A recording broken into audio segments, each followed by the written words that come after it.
Hey everyone, it's Mr. Robinson, and we are only hours away from the new Godzilla movie. I am so pumped. I've got my ticket for the 7 p.m. screening here in Santa Cruz, but really briefly, I want to talk about the original Godzilla movies. I've reviewed all of them on Geeked Out Nation and on my other channel, AlexG8462. I've done some Godzilla-related videos on the site, including my top 10 favorite movies besides the 1954 one. So I figured that right now, I'll do a rundown of all 28 Godzilla movies. In 1954, there was Godzilla, also known as Godzilla. I consider this one of the best science fiction films ever made and one of my absolute favorite movies of all time. The basic idea is that a creature we all know as Godzilla has been created by the H-bomb and is destroying Tokyo. Sounds simple enough, but this was a monster movie that was taken very seriously. Since Japan experienced nuclear bombs firsthand due to the Hiroshima and Nagasaki bombings, the movie is made to be kind of scary. The grim cinematography, Akira Ifukube's score, Ishiro Hana's direction, and the performances from the lead actors turn this from a typical monster movie into a very important and emotionally powerful film. The special effects admittedly do look outdated 60 years later, but hopefully you can get past the special effects and appreciate the film for the masterpiece that it is. Get off your ass and go see it now. Then in 1956, there was the American version, Godzilla King of the Monsters. It's pretty much the same movie as the Japanese version, except that it's shorter. Raymond Burr is the lead actor, and the haunting nuclear message is gone. This was the classic Godzilla movie that introduced Americans to the character. It loses its true importance as a great film due to making Raymond Burr the lead and having him narrate the entire film.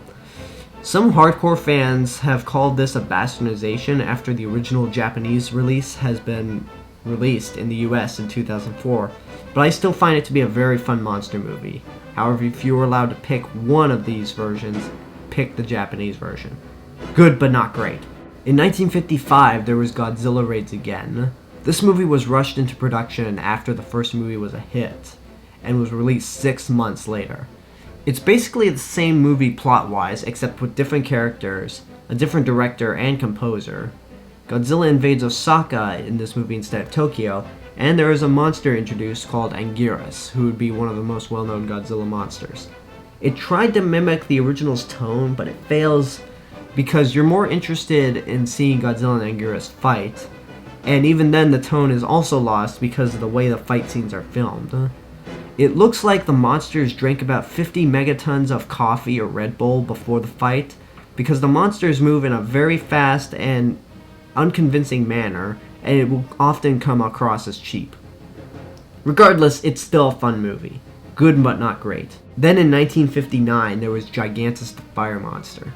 Simply put, this is the American version of Godzilla Raids again, and the title alone tells you why this movie sucks. Godzilla is renamed Gigantus because the American producers didn't want people to be confused with Godzilla, even though it is Godzilla. Wrap your head around that. It uses horrible stock music that does not fit well with the film's tone, or at least the tone it was trying to convey.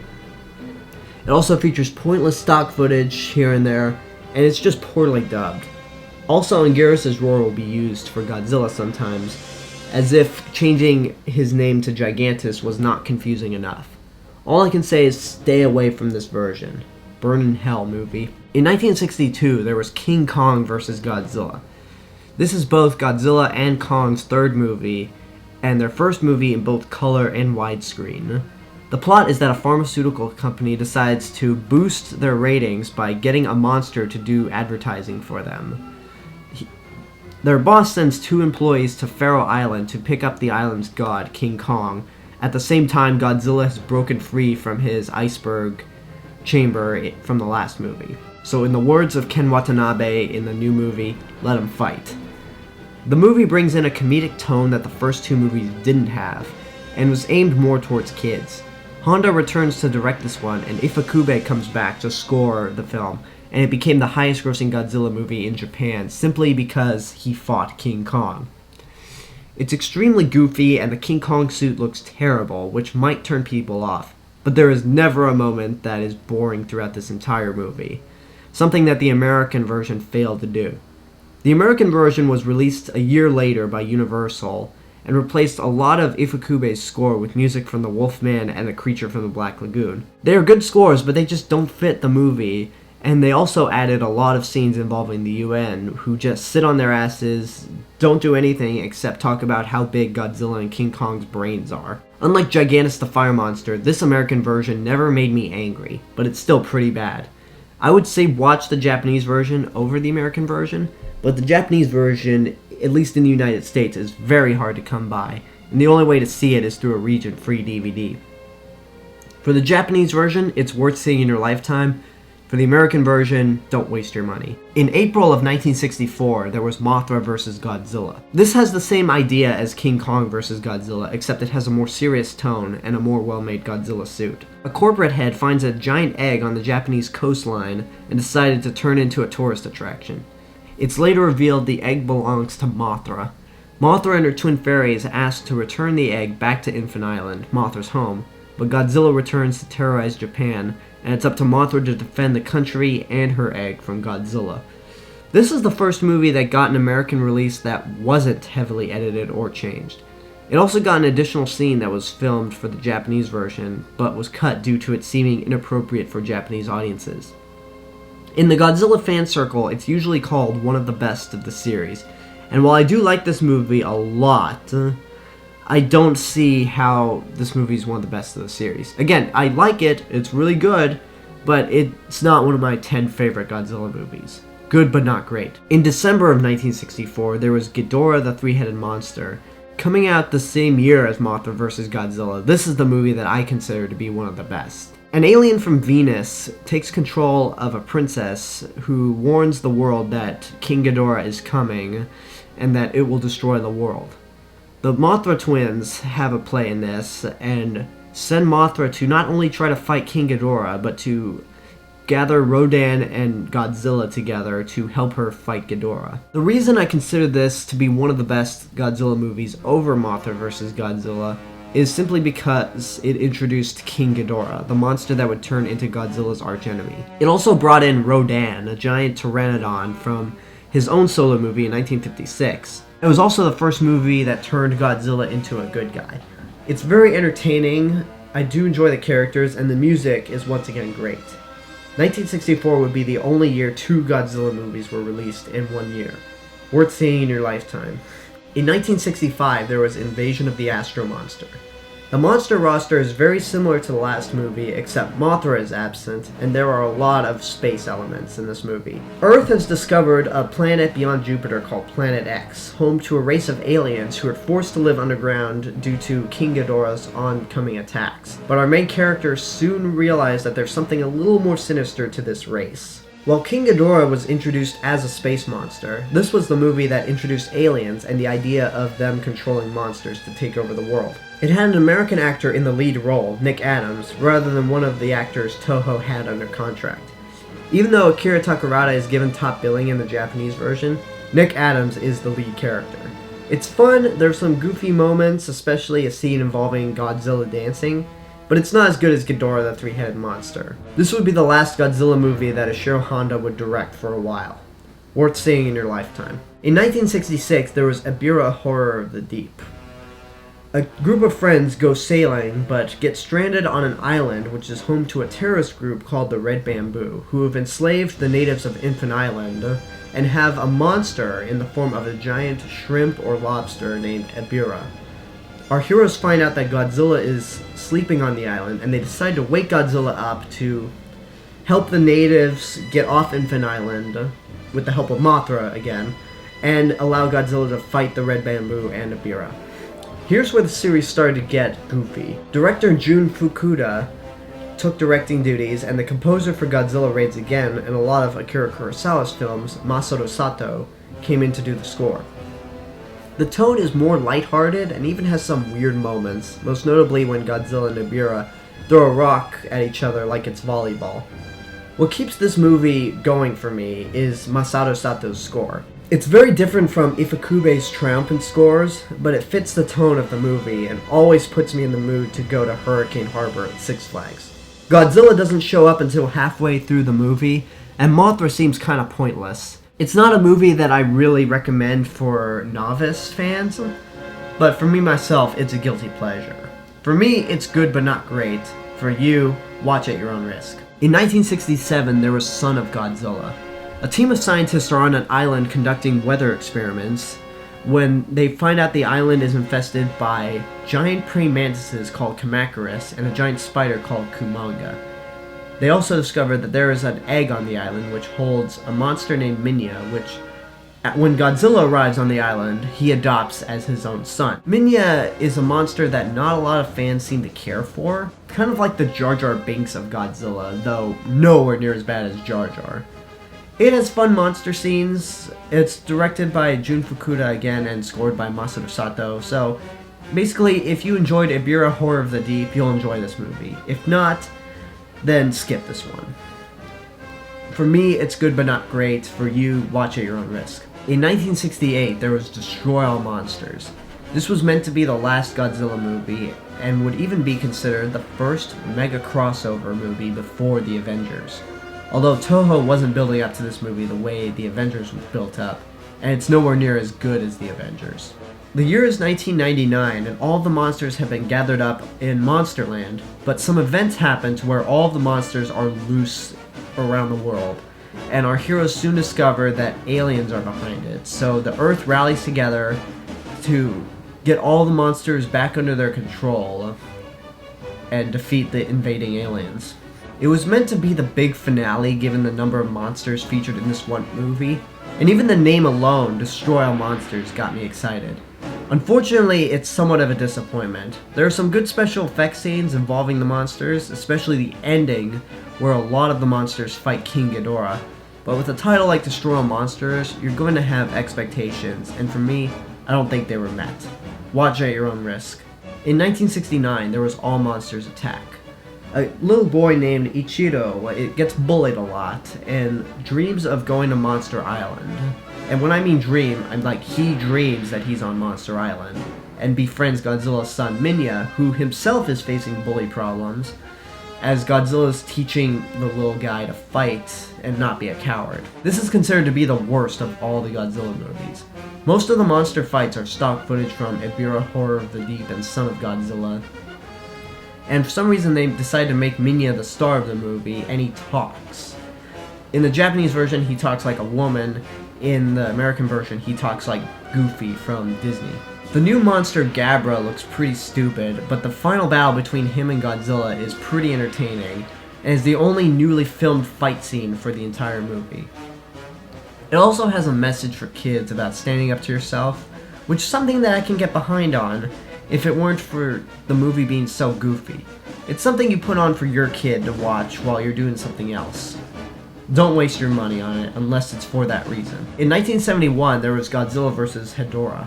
An alien creature comes down to Earth and is gaining power due to Earth's pollution, so it's up to Godzilla to basically destroy the smog monster and restore balance to Earth. This is not only the weirdest Godzilla movie I've ever seen, but it's also one of the weirdest kaiju movies out there, especially since the Gamera series is well known for being weird.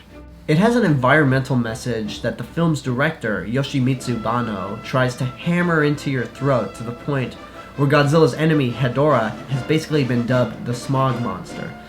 It tries to be a mix of a kids movie, a horror movie, and a 70s psychedelic movie, and because of this, the tone just feels all over the place. And it also doesn't help that there's a scene where Godzilla is flying.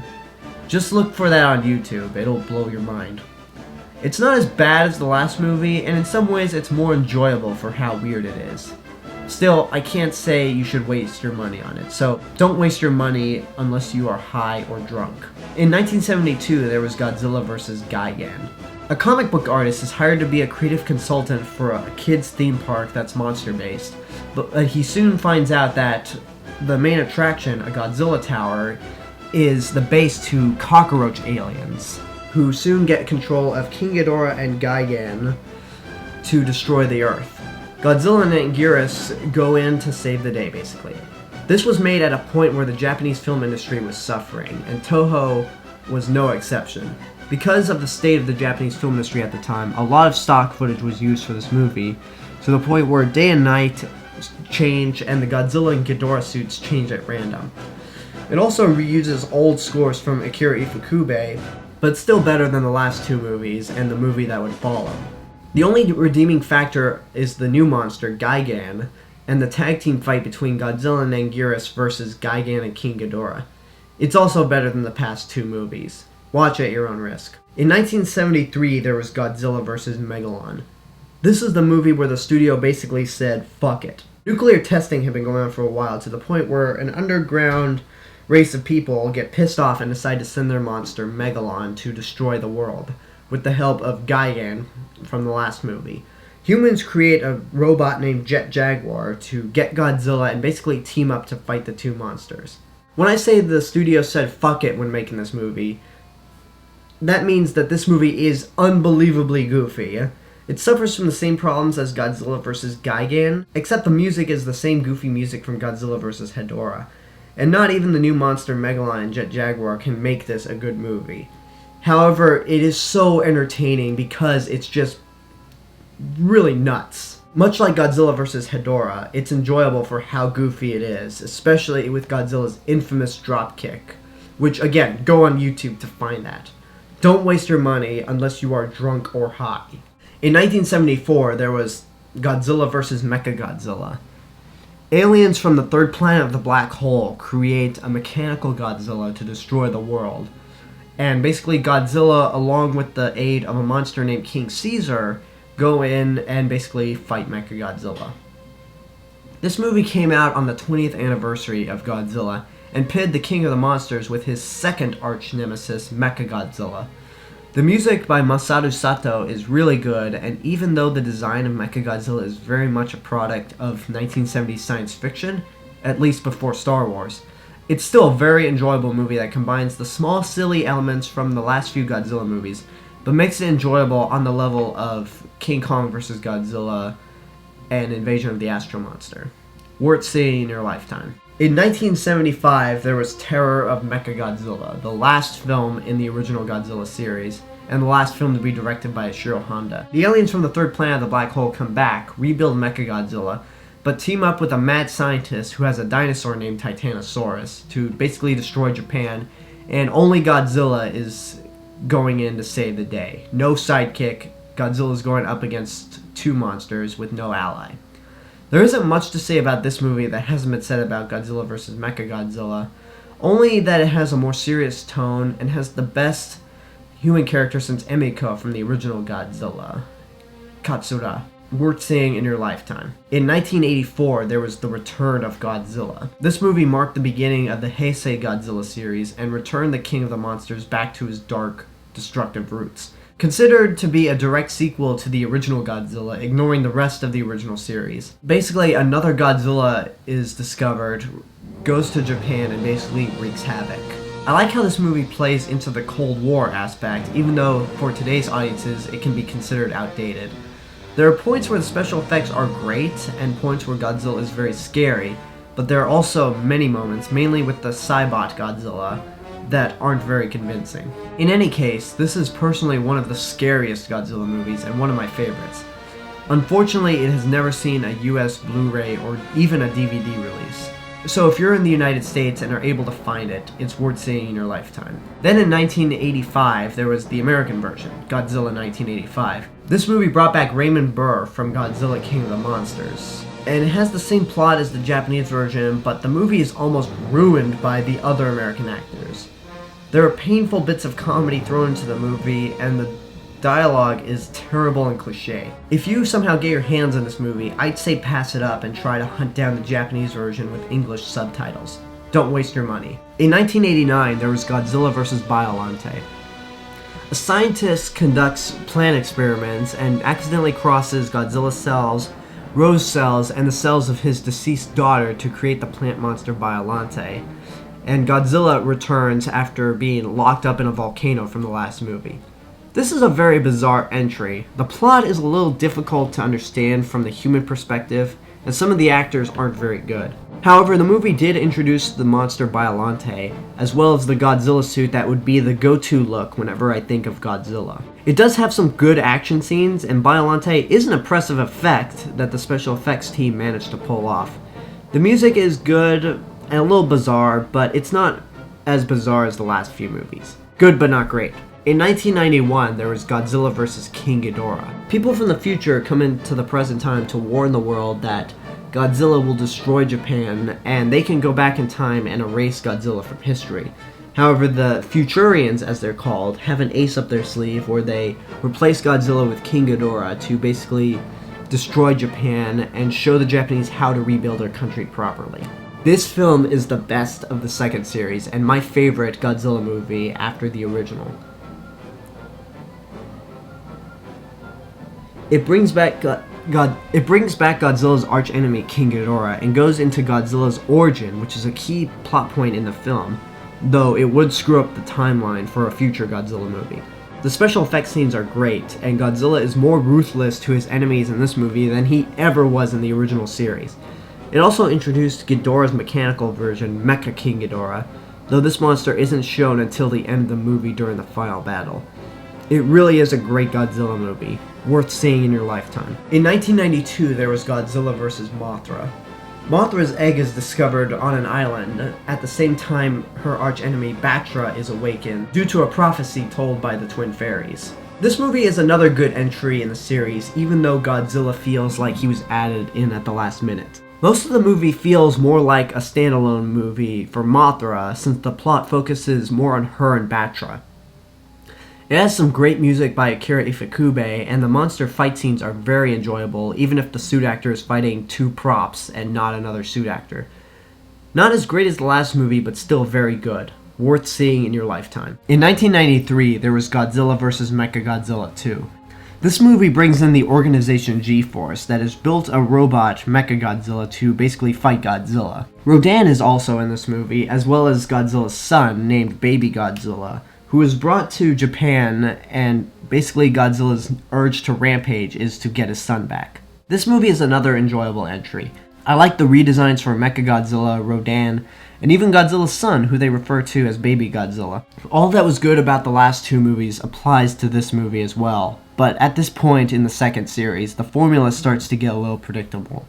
Another good movie, but there isn't much to mention that hasn't been mentioned in the past two movies. Worth seeing in your lifetime. In 1994, there was Godzilla vs. Space Godzilla. A space monster created by Godzilla's cells basically comes to Earth to basically take over the world and kill Godzilla. This is where the series continuity starts to get a little fucked up. It mainly has to do with the explanation of Space Godzilla's origin and the motivation that one of the characters has for hating Godzilla. Please refer to my video review or my written review on Geekdown Nation because I'll hurt myself trying to explain it here. There's a fight scene between Megaguirus and Space Godzilla in an asteroid field that looks awful, mainly because the asteroids aren't moving and you can clearly see the strings. While I think it's a good movie, it's definitely a step down from the last three movies. Good, but not great. In 1995, there was Godzilla vs. Destoroyah.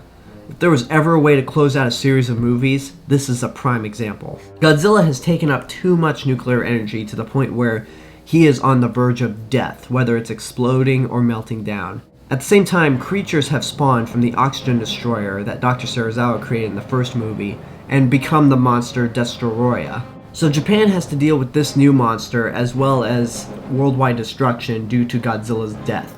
This movie has some impressive special effects, a great final score by Akira Ifukube, a threatening monster villain, and some emotionally powerful scenes. The idea of having Destoroyah spawn from the oxygen destroyer that Dr. Serizawa created is kinda scary. Godzilla's death is also pretty sad. Even as a college student, it's still emotionally powerful, just based on the score and images that are shown on screen. If there were any two Godzilla movies that I suggest watching besides the first one, it would be Godzilla vs. King Ghidorah and this movie. Worth seeing in your lifetime. Then in 1998 there was The American Godzilla by Roland Emmerich.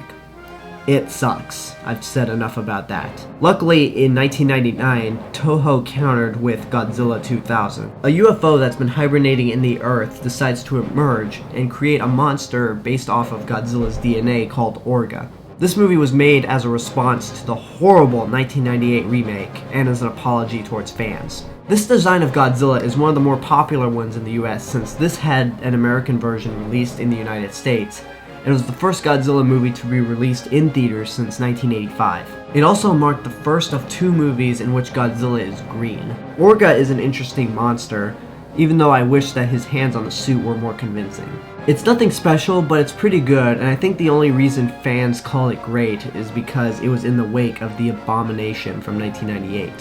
Good, but not great. In 2000, there was Godzilla vs. Megaguirus. This movie is surprisingly not a sequel to Godzilla 2000. Despite the same Godzilla suit, it's actually a follow-up to the 1954 original, a pattern that would follow for the next two movies in the Millennium series. Japan comes up with a black hole device to send Godzilla to another dimension, but accidentally bring in a swarm of dragonflies that take away some of Godzilla's energy to feed to their queen, Megaguirus, and then the two monsters fight. There's some good moments in this movie, such as the monster scenes and the great score by the only female composer of the series, Michiru Oshima. However, there are also some very bad special effects. Usually when there's CG, when something is superimposed in front of a green screen, or anytime Megaguirus is on screen. While Megaguirus is a cool design, the execution of the prop is horrible. It's not awful or even bad, it's just not all that great. Watch at your own risk. In 2001, there was Godzilla, Mothra, King Ghidorah, Giant Monsters All Out Attack. This movie is from the director of the Gamera trilogy from 1995 to 1999. Basically, the original Godzilla has been resurrected and is composed of the souls of Japanese veterans who have been forgotten by the country and are seeking revenge on Japan. Our main characters find out the three things that can stop Godzilla and restore peace to those veteran souls are the three gods, Baragon, Mothra, and King Ghidorah. This movie made Godzilla even more threatening, and while the past movies have always had Godzilla as a force of destruction, this one makes him more scary, and you really get to see the destruction and the aftermath caused by his rampage. After several viewings, I've gotten over the fact that Ghidorah is a good guy and that he's smaller than Godzilla. It's very good in the monster action and has a very great and unique score. I also like the small moment in the opening scene that takes a jab at the 1998 movie. This is another movie I can recommend to those who are not Godzilla fans. Worth seeing in your lifetime. Then in 2002, there was Godzilla against Mechagodzilla. This is the fourth Godzilla reboot in a row, but this time we know that this is a second Godzilla who goes on a rampage, so Japan decides to uncover the bones of the original Godzilla and build a mechanical Godzilla around him, which is Mechagodzilla, but the movie dubs him Kiryu. This is one of my more favorite Godzilla movies because it has a very interesting female character, Akane, someone who you can root for, and is very conflicted in what she has to do, especially since she's the one who's controlling Kiryu. It's got some great action sequences and a great score once again. One of my more favorite Godzilla movies, and another one I can recommend to those who are getting into Godzilla. Worth seeing in your lifetime. In 2003, there was Tokyo SOS. This is a sequel to the last movie and has Mothra and her twin fairies coming in to say that they need to return Kiryu to the ocean because it houses Godzilla's bones, and that's disrespecting the dead. At the same time, Godzilla returns to get revenge on Kiryu, but Mothra comes in to stop Godzilla. Japan decides to send out Kiryu one more time just to fight Godzilla, and afterwards they scrap the project. As I mentioned in my top 10 Godzilla movies, More Monsters doesn't make a better movie. While this has some entertaining action sequences, the human characters aren't that good. In fact, the guy who pilots Kiryu is very unlikable. And it's just not as interesting as the last movie was.